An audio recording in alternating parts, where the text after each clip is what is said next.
Dzień dobry Państwu. Witam serdecznie w Zamku Królewskim w Warszawie. Dzisiejszy wykład towarzyszy wystawie Wizje saskie, architektura władzy i poświęcony będzie twórczości amatorskiej na dworze Wettynów w XVIII wieku. Zapraszam.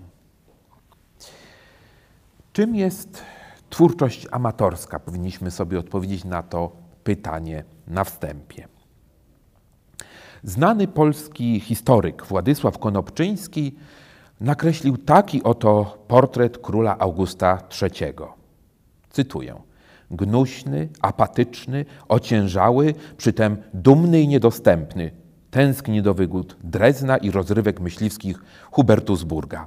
To była jego jedyna, obok upodobania do sztuk pięknych, namiętność. Przestawał chętnie z błaznami, strzygł papierowe figurki, strzelał z nudów do psów zwabionych na dziedziniec pałacowy. Koniec cytatu. W innym miejscu Konopczyński pisał o Augustie podobnie. Z ładnego, pulchnego młodzieńca zrobiła się ciężka bryła mięsa i tłuszczu, z każdym rokiem apatyczniejsza i bezmyślniejsza. W końcu dojdzie do tego, że król elektor całe dni spędzać będzie na strzyżeniu papieru, strzelaniu do psów lub policzkowaniu błaznów. Koniec cytatu. Przywołałem na wstępie te dwa krótkie opisy, gdyż pokazują one dwa stereotypy, z którymi badacze twórczości amatorskiej zmagają się w ostatnich dekadach. Po pierwsze, działalność plastyczna, w tym przypadku wycinanie figurek, była postrzegana jako kwestia na tyle mało znacząca, że nie analizowano jej bliżej. Po drugie, widziano ją jako działalność całkowicie negatywną. Zatrzymajmy się na chwilę przy tym drugim aspekcie. Konopczyński zrównał wycinanie figurek z innymi cechami lub aktywnościami rzutującymi najbardziej pejoratywne skojarzenia. August III był w jego oczach gnuśną, apatyczną, bezmyślną, ciężką bryłą mięsa i tłuszczu, zajmującą się policzkowaniem błaznów i strzelaniem do psów. O ile dziś osoba Augusta III została w dużej mierze zrehabilitowana poprzez późniejsze badania, o tyle nieprofesjonalna działalność plastyczna wciąż postrzegana jest jako nieistotna, a niekiedy wręcz szkodliwa. Prowadząc kilka lat temu badania nad rysunkami Tadeusza Kościuszki, zauważyłem, że wielu historyków zajmujących się jego biografią ignorowało lub całkowicie marginalizowało fakt, że ten bohater narodowy niejednokrotnie chwytał za kredki lub pióro, a nawet studiował w paryskiej Królewskiej Akademii Malarstwa i Rzeźby. Nauka w młodości i praktykowanie rysunku w okresie dojrzałym była dla Kościuszki istotnym, choć nie najważniejszym elementem działalności w życiu publicznym i prywatnym. Szeroka publiczność podchodzi do twórczości amatorskiej z dużym dystansem jeszcze z jednego powodu. Przyzwyczajona do oglądania w muzeach i albumach o sztuce arcydzieł mistrzów malarstwa i rysunku, bez trudu dostrzega niedoskonałości prac nieprofesjonalistów. Pomija przy tym ważny fakt, że nie dążyli oni do perfekcji wykonania. Nie to było celem działalności plastycznej. Miała ona funkcje edukacyjne, reprezentacyjne, rodzinne, towarzyskie. Dla dawnych odbiorców tych prac ważne było, kto wykonał dane dzieło, a nie jakość techniczna czy estetyczna. Dlatego w niniejszym wykładzie na tę rolę twórczości amatorskiej zostanie położony szczególny nacisk. Dzisiejszy wykład poświęcony jest twórczości amatorskiej w kontekście dworu Wettynów w XVIII wieku i na wstępie należy wyjaśnić dwie ważne kwestie. Po pierwsze doprecyzuję, że mówiąc o dworze Wettynów, będę w tym wystąpieniu zajmował się osobami z rodziny królewskiej oraz polskimi urzędnikami i arystokratami związanymi z dworem warszawsko-drezdeńskim. Celem wykładu jest przybliżenie działalności amatorskiej dynastii Wettynów, ale też wskazanie oddziaływania tego środowiska na polską kulturę. Omawiani w wykładzie Wettynowie należą do albertyńskiej linii dynastii. To istotne zastrzeżenie, bo na dworach ernestyńskiej linii rodu, na przykład dynastii panującej w księstwie Weimaru, działali ważni twórcy nieprofesjonalni, na przykład księżna Anna Amalia z Saksonii Weimar-Eisenach czy Johann Wolfgang Goethe. Te środowiska nie miały jednak tak bezpośredniego oddziaływania na polski krąg amatorek i amatorów. Po drugie, wyjaśnię, co oznaczają używane w tym wykładzie określenia nieprofesjonalna twórczość plastyczna, twórczość amatorska czy amatorstwo. Ten ostatni termin jest bardziej pojemny znaczeniowo. W języku polskim kojarzy się z podejmowaniem pewnych aktywności bez wykształcenia. Wyraz ten blisko związany jest ze słowem amatorszczyzna, wybitnie negatywnym. W polszczyźnie dołączenie słowa amator do określenia zawodu, np. artysta amator, fotograf amator, astronom amator, nierzadko każe odczytywać takie zajęcie jako mało poważne, na wpół rozrywkowe. Domyślnie nie warto poświęcać im większej uwagi, gdyż jako praktykowane przez nieprofesjonalistów są obarczone niedoskonałością. Zatrzymajmy się na chwilę przy genezie tego wyrazu, by zastanowić się, czy zasługuje on na te negatywne skojarzenia. Słowo amator wywodzi się z języka francuskiego i oznacza dosłownie miłośnika. Od XVII wieku termin związany był mocno ze światem sztuki. Oznaczał tego, kto kocha sztukę, a zatem jest nią szczególnie mocno zainteresowany.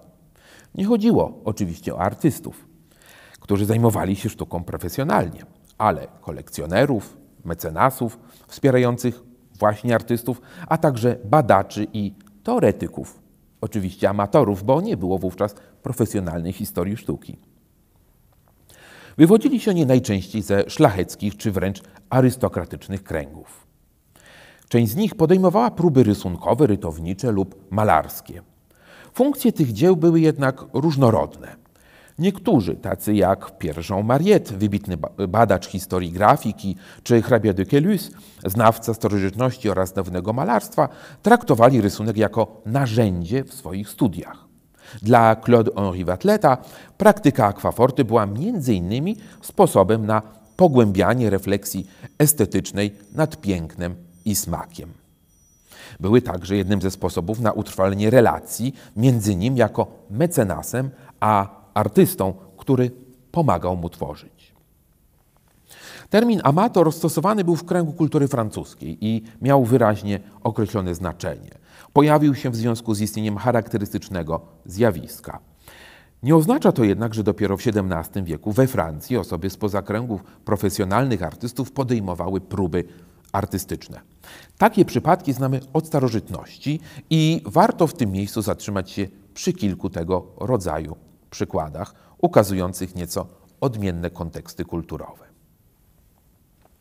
Kwestie zajmowania się rysowaniem albo malowaniem poruszali w swych pismach dwaj wielcy autorzy antyku. Wypowiedział się na ten temat Arystoteles, uznawany jeszcze w czasach nowożytnych za wielki autorytet. W 8 księdze Polityki, którą poświęcił zagadnieniu wychowania obywateli, wskazał 4 przedmioty, które młodzież powinna znać: gramatykę, gimnastykę, muzykę i jako 4 czasami rysunki. Jak zauważył wielki filozof, tutaj cytuję: z tych gramatyka i rysunki są pożyteczne w życiu i mają w wielu wypadkach zastosowanie. Gimnastyka zaś zaprawia do męstwa. Co się zaś tyczy muzyki, to już można mieć wątpliwości co do jej użyteczności. Koniec cytatu. Umiejętność rysowania według Arystotelesa miała zatem charakter praktyczny, w przeciwieństwie do praktykowania muzyki. Uważał on bowiem, że opanowanie rysunku pozwalało uniknąć kosztownej pomyłki i, tutaj cytuję, przy zakupach własnych nie popełnić błędu, nie dać się oszukać przy zakupie i sprzedaży przedmiotów sztuki. Koniec cytatu. Arystoteles jednak od razu dodawał, że należy uczyć się rysunku także z innego powodu. Ważny cytat. Wyrabiają one poczucie piękna ciała. Oglądać się zaś wszędzie za pożytkiem bynajmniej nie jest odpowiednie dla ludzi wielkodusznych i wolnych. Koniec cytatu.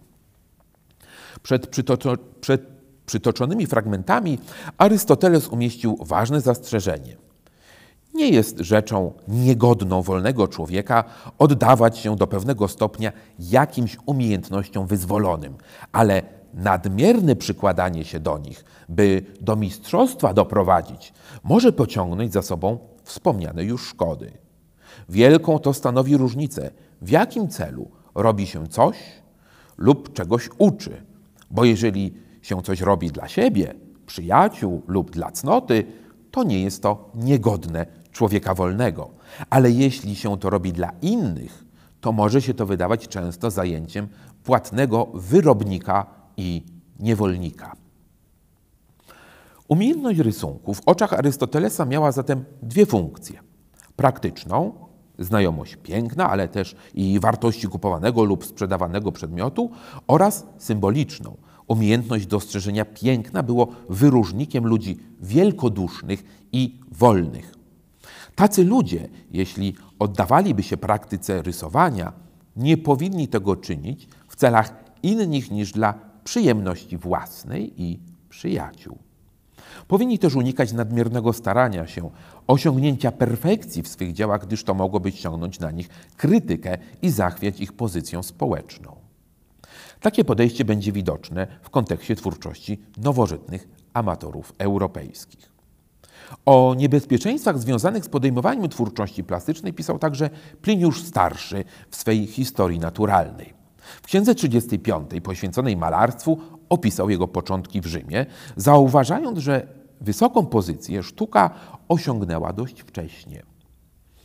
Na dowód przywołał postać konsula rzymskiego z pierwszej połowy IV wieku przed naszą erą, Gajusza Fabiusza Piktora, który wsławił się wykonaniem malowideł w świątyni Salus, bogini zdrowia. By uwiecznić swoje osiągnięcie, dodał do swego nazwiska określenie piktor, to znaczy malarz.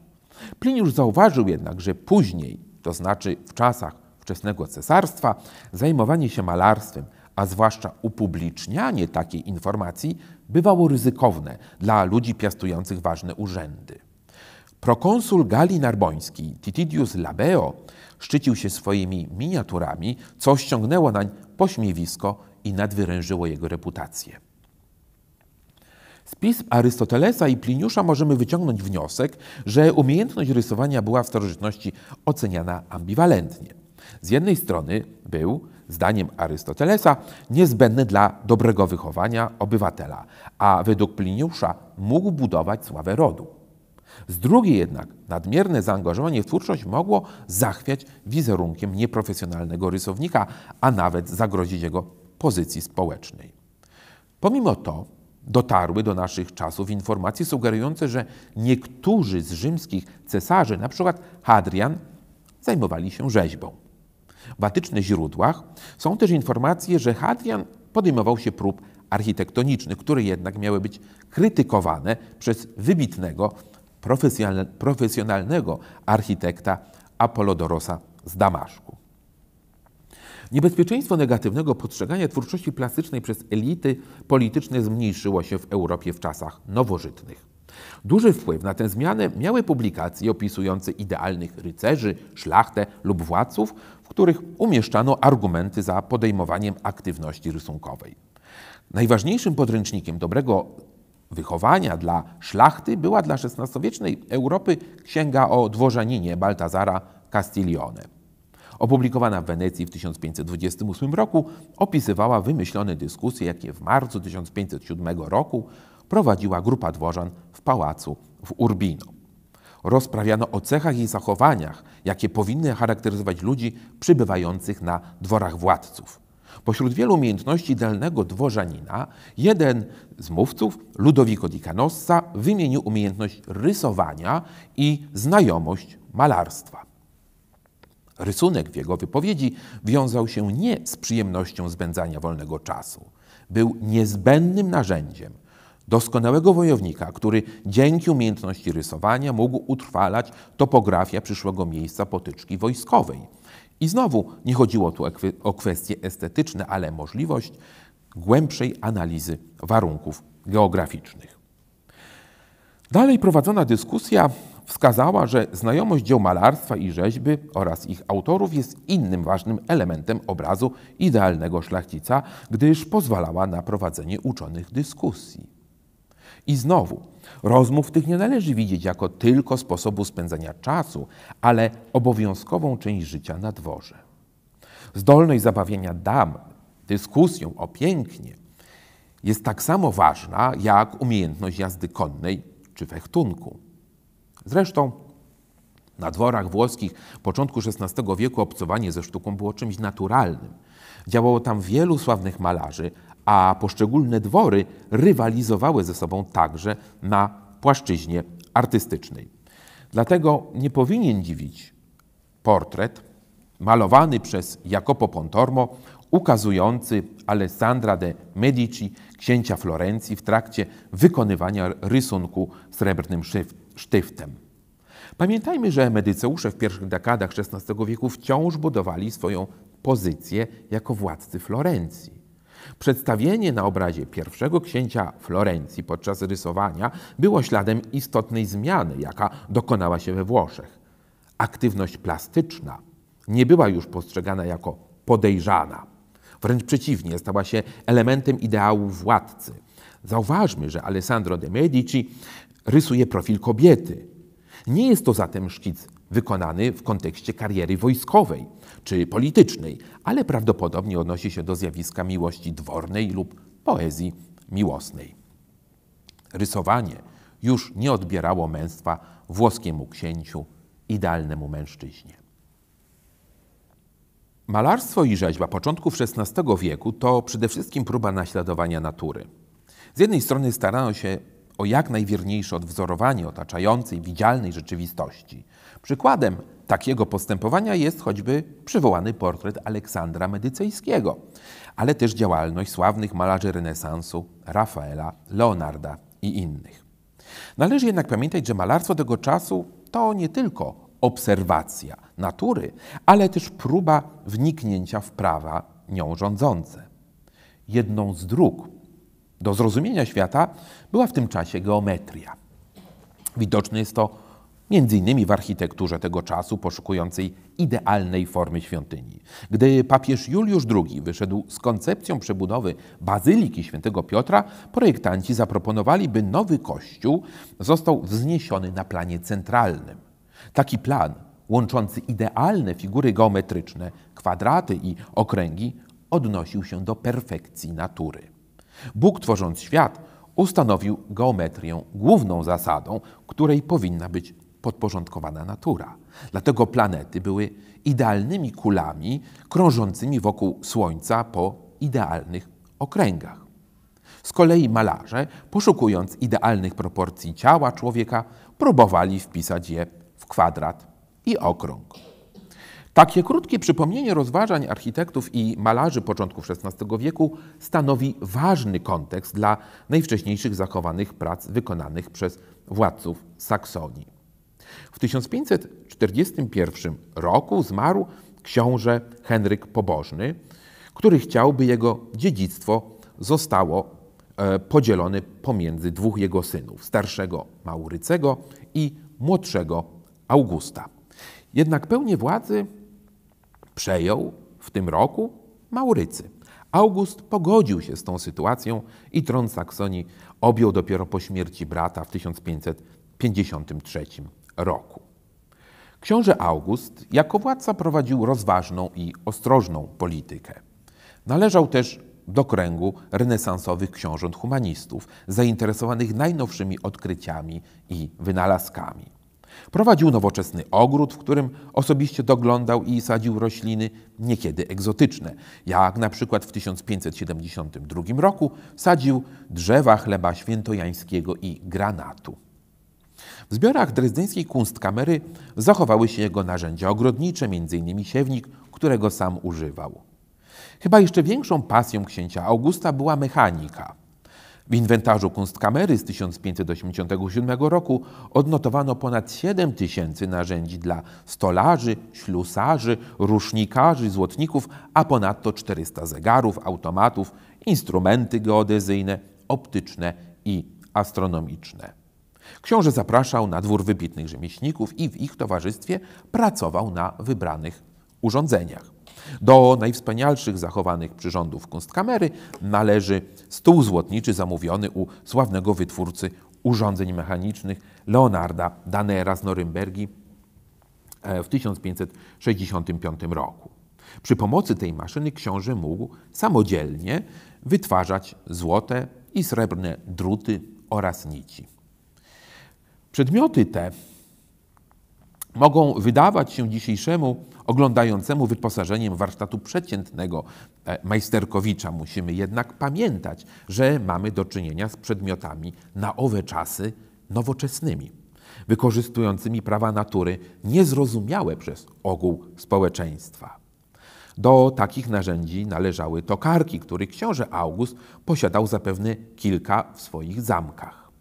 Wiemy, że posiadał specjalne komnaty do wykonywania prac toczonych w rezydencjach w Dreźnie, Torgau oraz Annaburgu i prawdopodobnie nie przewoził kosztownych i niewygodnych urządzeń z miejsca na miejsce.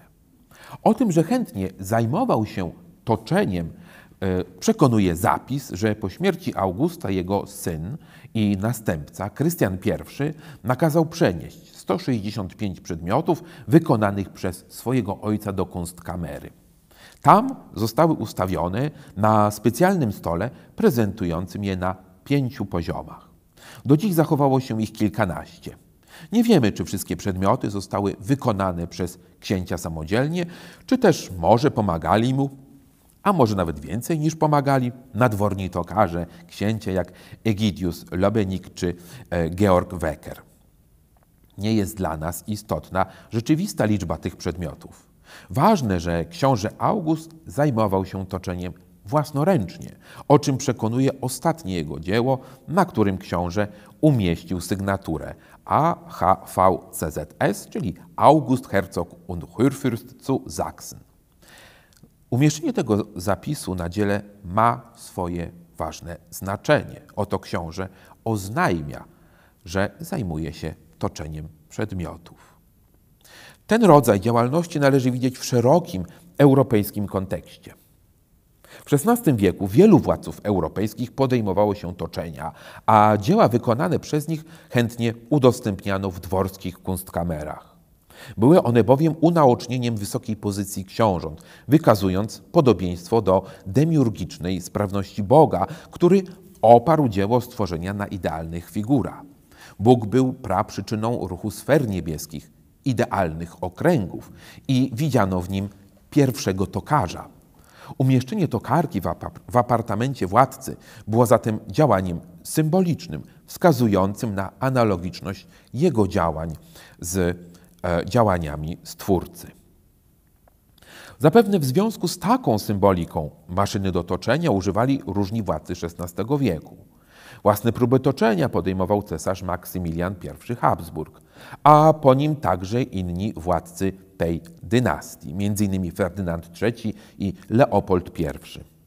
Maszyna do toczenia znajdowała się na Zamku Wawelskim w sypialni młodego Zygmunta Augusta w jego apartamencie urządzonym po 1535 roku. Innym tokarzem amatorem był Maksymilian I Wittelsbach, od 1597 roku książę Bawarii, którego dzieła w kości słoniowej zachowały się w Monachium. Umieszczona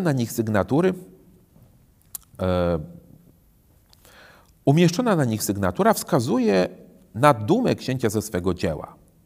Na wykonanym przez siebie świeczniku książę Maksymilian umieścił sentencję: Ebur ars nobilitat artem auctor Maximilianus dux Bavariae, który można przetłumaczyć jako sztuka uszlachetnia kość słoniową, a twórca sztukę.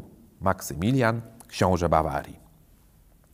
Dla książąt wykonywanie toczonych dzieł mieściło się w ich prerogatywach, gdyż dotyczyło niepośrednich zjawisk. Szlachetny był materiał, kość słoniowa, autor, książę oraz sama umiejętność tworzenia. Działalność taka była również elementem deklaracji politycznej. Książę August poprzez toczone dzieła pokazywał, że dorównuje Habsburgom. Wspomniane wyżej liczne instrumenty geodezyjne i optyczne pozwalały księciu Augustowi rysować mapy. Te nie zachowały się.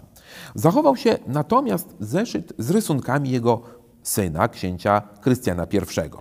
Szkice te powstały pod opieką norymberskiego złotnika Hansa Lenkera starszego, który był mistrzem rysunków perspektywicznych.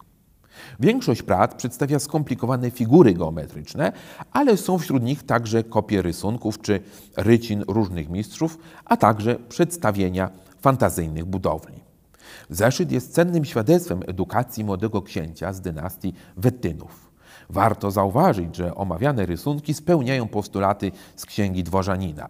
Studia nad geometrią i perspektywą były pomocą w przygotowaniu do funkcji wodza. Ćwiczyły oko w rozpoznaniu terenu i pozwalały, jeśli była taka potrzeba, na przygotowanie rysunków topograficznych do bitwy lub oblężenia. Jak widzieliśmy na przywołanych przykładach, już w XVI wieku elektorzy sascy pozycjonowali się wśród elity władców cesarstwa, także, choć oczywiście nie tylko, poprzez praktykowanie toczenia i rysowania. W XVIII wieku praktyka nieprofesjonalnej twórczości plastycznej była nadal obecna wśród członków dynastii, choć dokonały się drobne modyfikacje.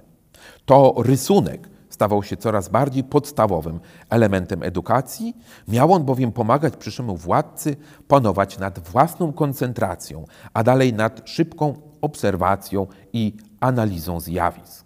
Te podstawowe umiejętności miały książęciu pomóc w zrozumieniu i praktykowaniu nowoczesnej nauki. Niemniej ważne było ćwiczenie pojęcia estetycznego, niezbędnego dla przyszłej roli władcy jako mecenasa sztuki i architektury.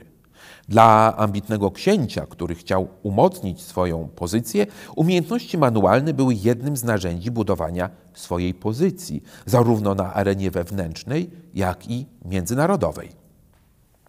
Księciu elektorowi Fryderykowi Augustowi, przyszłemu królowi Polski Augustowi II Mocnemu, jak wiemy, ambicji nie brakowało, podobnie jak siły i determinacji w umacnianiu rangi swojej oraz całej dynastii.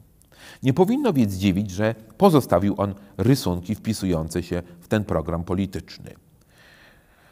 Wznoszenie budowli było traktowane w Europie nowożytnej jako atrybut, ale też obowiązek królewski. Chwała władcy wiązała się z liczbą oraz monumentalnością wznoszonych gmachów.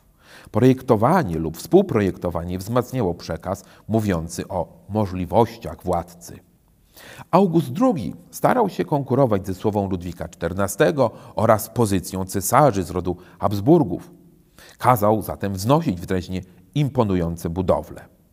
Po pożarze zamku drezdyńskiego w 1701 roku przystąpiono do jego odbudowy. Zachowały się plany wykonane ręką króla, w których władca sugerował nowy układ pomieszczeń.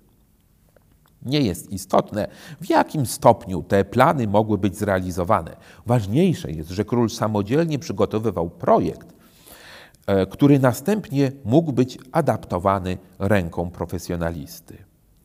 Umiejętność naszkicowania planu budynku wpisuje się też w obraz władcy absolutnego, który potrafi samemu decydować nawet o mniej ważnych kwestiach. Jak na przykład rozmieszczenie zbiorów artystycznych i naukowych. Zauważmy, że na szkicu Augusta II z około 1718 roku poszczególne działy zbiorów nie są umieszczone na planie według numerycznej kolejności. Sugeruje to namysł niemal kuratorski nad heterogenicznymi kolekcjami, co potwierdzają odręczne nadnotacje na plany Grünes Gewölbe. Zbiory królewskie były oczywiście częścią programu reprezentacyjnego władcy. Miały one za zadanie olśniewać poddanych i przyjezdnych z zagranicy. Zdolność oszacowania wielkości kolekcji i rozłożenia ich w przestrzeni, a także obmyślenie trasy zwiedzania potwierdza, jak dużą wagę miały one osobiście dla Augusta II. Rysunek w XVIII wieku pozostał częścią edukacji przygotowującej do kariery wojskowej. Chodziło nie tylko o wypracowanie umiejętności analizy topografii, ale rysowanie miało też kształcić zmysł obserwacji niezbędnej do chociażby rozpoznania umundurowania, czyli identyfikacji poszczególnych oddziałów wojskowych.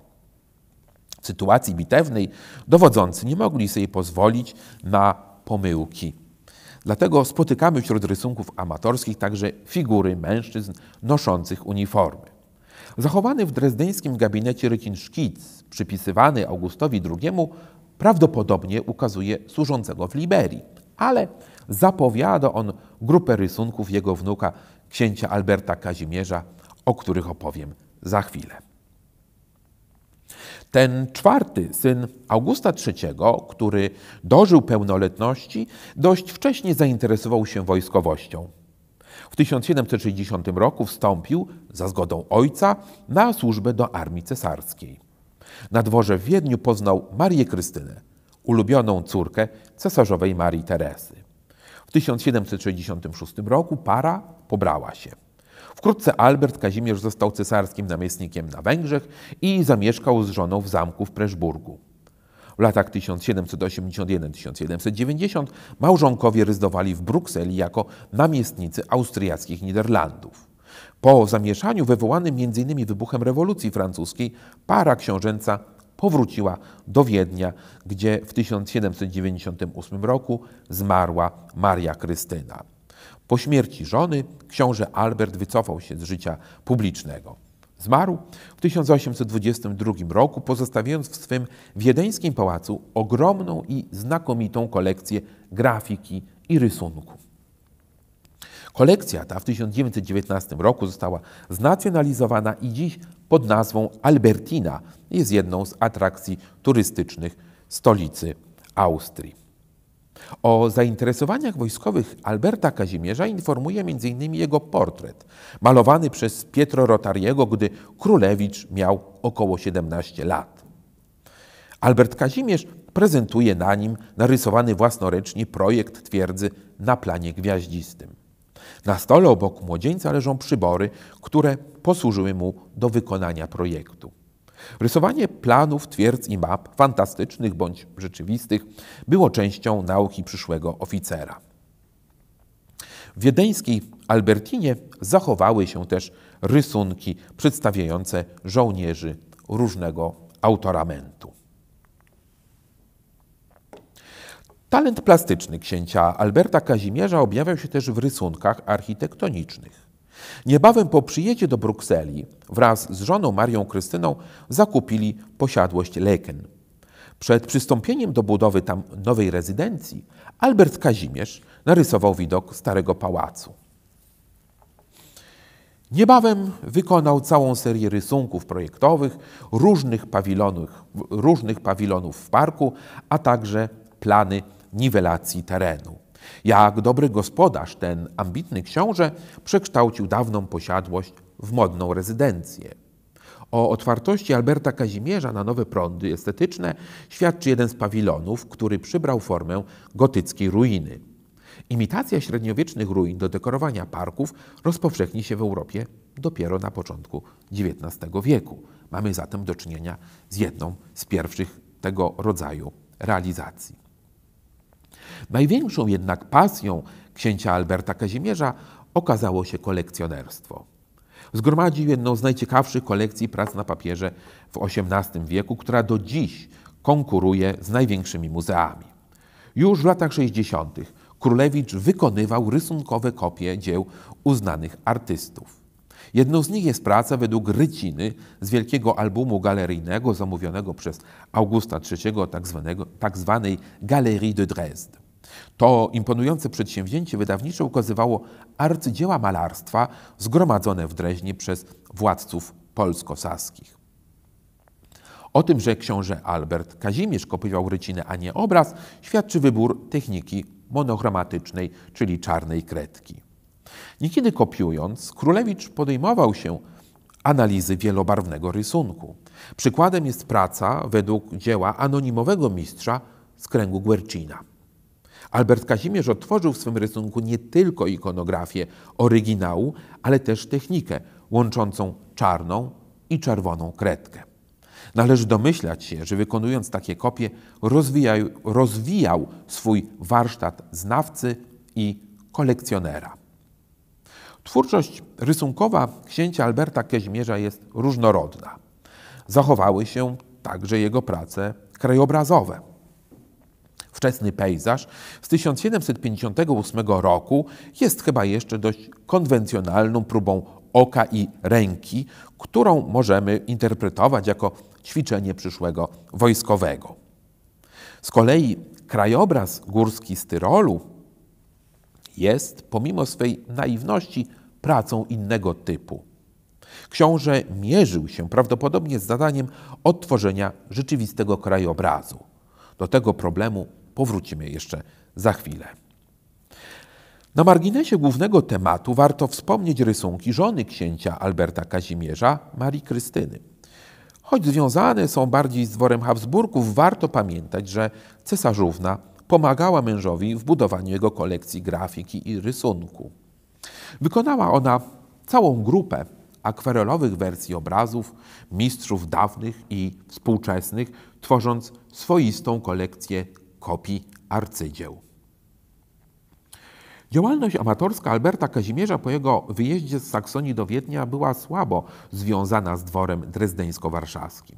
W latach 50. i na początku lat 60. ważną postacią podejmującą się twórczości plastycznej była Maria Antonina Walpurgis z dynastii Wittelsbachów, żona Fryderyka Krystiana, najstarszego syna Augusta III.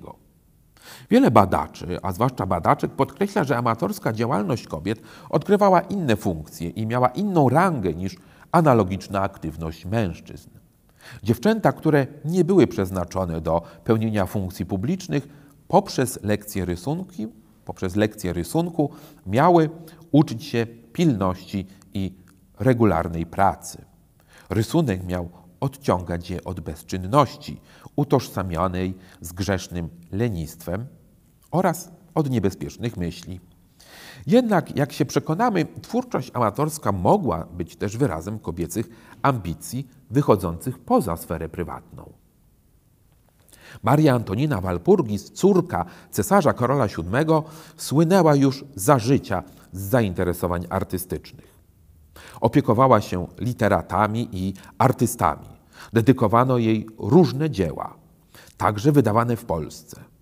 Jej talent realizował się przede wszystkim w muzyce, ale na początku lat 60. XVIII wieku przez kilka lat przywiązywała większą wagę do malarstwa. Z tego okresu pochodzi interesujący widok twierdzy Stolpen. Zauważmy, że nie jest to konwencjonalny krajobraz fantastyczny, lecz wierne odtworzenie rzeczywistego miejsca. Jak zauważyła Anne Birmingham, wybitna badaczka twórczości amatorskiej XVIII wieku, ówcześni amatorzy odegrali istotną rolę przy budowaniu kanonu miejsc ważnych dla budowania tożsamości narodowej. Rysunek Marii Antoniny Walpurgis wpisuje się w grupę właśnie takich dzieł, co nadaje mu funkcje wykraczające poza sferę czysto prywatną.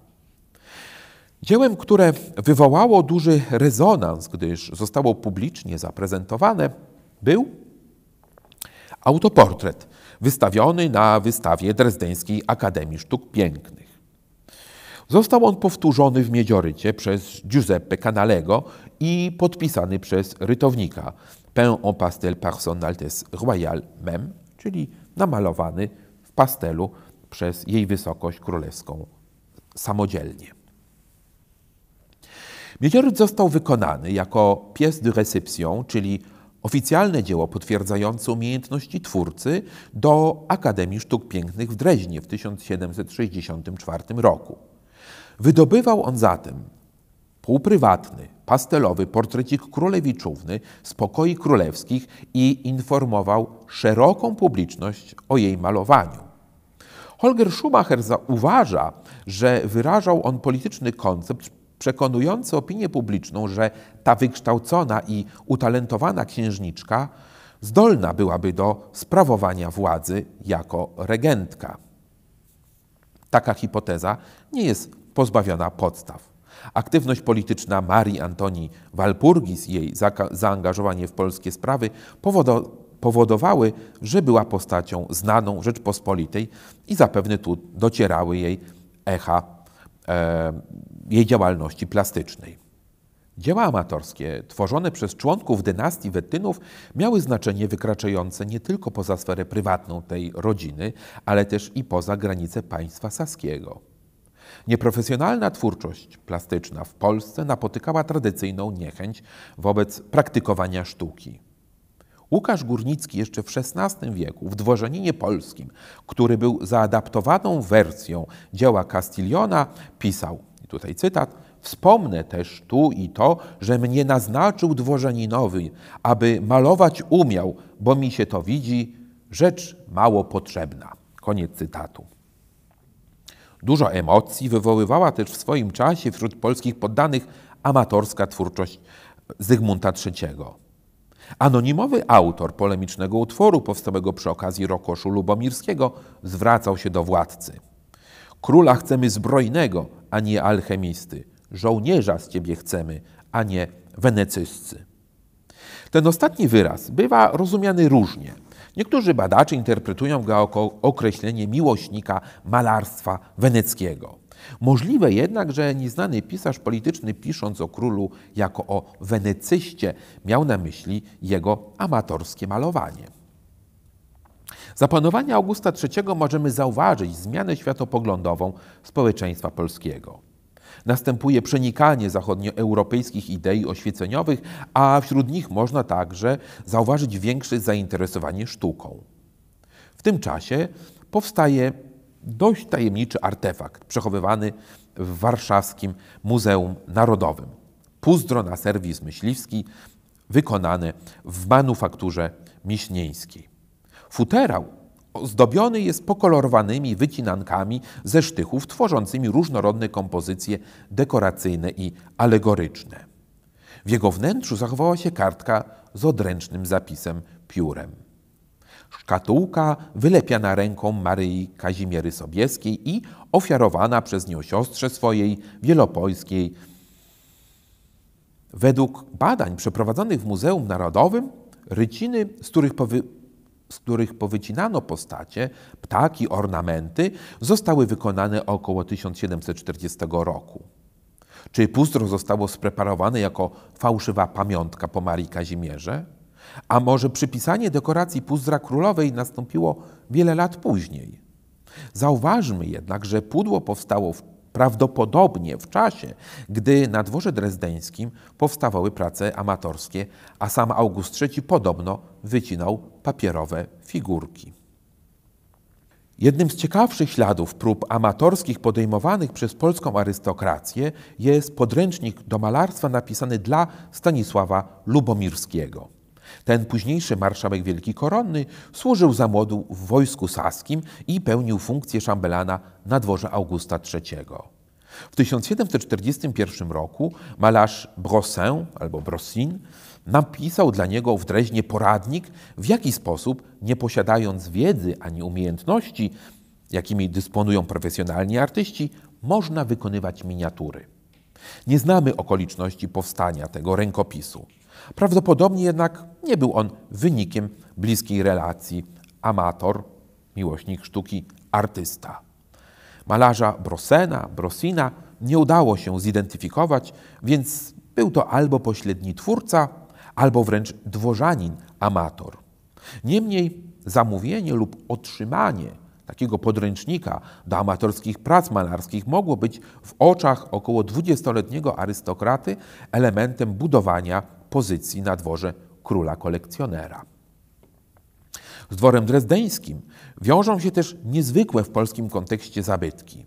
Dwie akwaforty, wykonane w 1763 roku przez Józefinę Amalię Mniszchównę, późniejszą Potocką.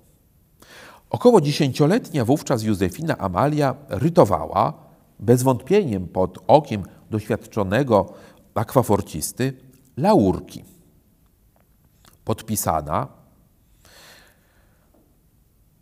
Podpisane i zadatowane na odbitkach, cytuję, Marie-Joseph Comtesse de Mniszech, Grave 1763, czyli Maria Józefa hrabina Mniszech, rytowała w 1763 roku, prezentują skomplikowany wzór inicjałów matki i dziadka, ujęte w ornamenty kwiatowe w przypadku matki i roślinne z elementami panopliów w przypadku dziadka.